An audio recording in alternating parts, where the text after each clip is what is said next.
জুলাইয়ে মানবতা বিরোধী অপরাধের মামলায় এবার বিচারের মুখোমুখি হচ্ছেন সাবেক প্রধানমন্ত্রী শেখ হাসিনার ছেলে সজীব ওয়াজেদ জয়।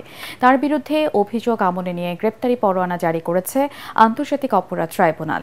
একই সাথে সাবেক আইসিটি প্রতিমন্ত্রী জুনায়েদ আহমেদ পলক, সাবেক আইনমন্ত্রী আনিসুল হক ও সাবেক প্রধানমন্ত্রীর বেসরকারি বিনিয়োগ উপদেষ্টা সালমান এফ রহমানের বিরুদ্ধে অভিযোগ আমলে নিয়ে তাদের 10 ডিসেম্বর হাজিরের নির্দেশ দিয়েছে আদালত।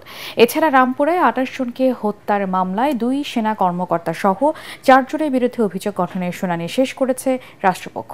হুমায়ুন চিশতির আরেকটি রিপোর্ট।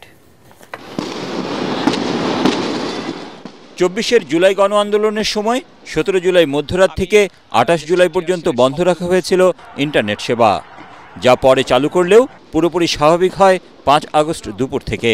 বৃহস্পতিবার ক্ষমতাচ্যুত প্রধানমন্ত্রী শেখ হাসিনার ছেলে সজীব ওয়াজেদ জয় ও সাবেক আইসিটি প্রতিমন্ত্রী জুনায়েদ আহমেদ পলকের বিরুদ্ধে আনুষ্ঠানিক অভিযোগ ট্রাইব্যুনালে জমা দেয় প্রসিকিউশন।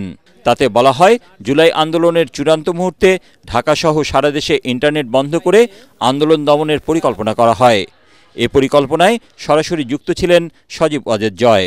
জুলাই গণ অভ্যুত্থান চলাকালে যে লেথাল উইপন অর্থাৎ মারণাস্ত্র ব্যবহার করে আন্দোলনরত ছাত্র জনতাকে হত্যার নির্দেশ তৎকালীন প্রধানমন্ত্রী দিয়েছিলেন, সেই হত্যার নির্দেশ কার্যকর করার জন্য সজীব ওয়াজেদ জয়ের পরামর্শে তৎকালীন আইসিটি প্রতিমন্ত্রী জুনায়েদ আহমেদ পলক ইন্টারনেট পরিষেবা প্রথমে স্লো করে দেন, এরপরে সম্পূর্ণরূপে বন্ধ করে হত্যা এবং নির্যাতনের তথ্য আড়াল করে এই হত্যাযজ্ঞ পরিচালনায় সহায়তা এবং সম্পৃক্ততা থেকেছে।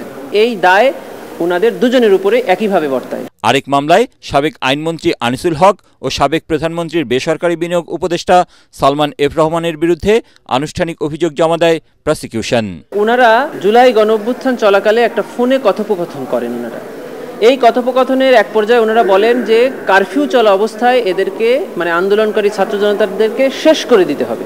আরেকটি অভিযোগ ওনাদের বিরুদ্ধে আনা হয়েছে, সেটা হলো জনাব সালমান এফ রহমান একদল ব্যবসায়ীদেরকে নিয়ে তৎকালীন প্রধানমন্ত্রীর সাথে গণভবনে দেখা করেন এবং দেখা করে ওনাকে এই যে হত্যাকাণ্ড চলছে সারা দেশে এটা চালিয়ে যাওয়ার জন্য উস্কানি এবং সহায়তা প্রদান করেন। জনাব আনিসুল হক সাহেবের বিরুদ্ধে একটা অভিযোগ আনা হয়েছে যে জুলাই আন্দোলন চলাকালে আন্দোলনকারীদেরকে আসামি করে মিথ্যা মামলা দায়ের করা হয়েছিল 286টি, যে মামলাগুলোতে আসামি ছিল 4.5 লক্ষ আন্দোলনরত ছাত্র জনতা। ট্রাইব্যুনাল 4 জনের বিরুদ্ধেই অভিযোগ আমলে গ্রহণ করেছে এবং এই 4 জনের মধ্যে একজন পলাতক আছেন, জনাব সজীব আহমেদ ওয়াজেদ জয়।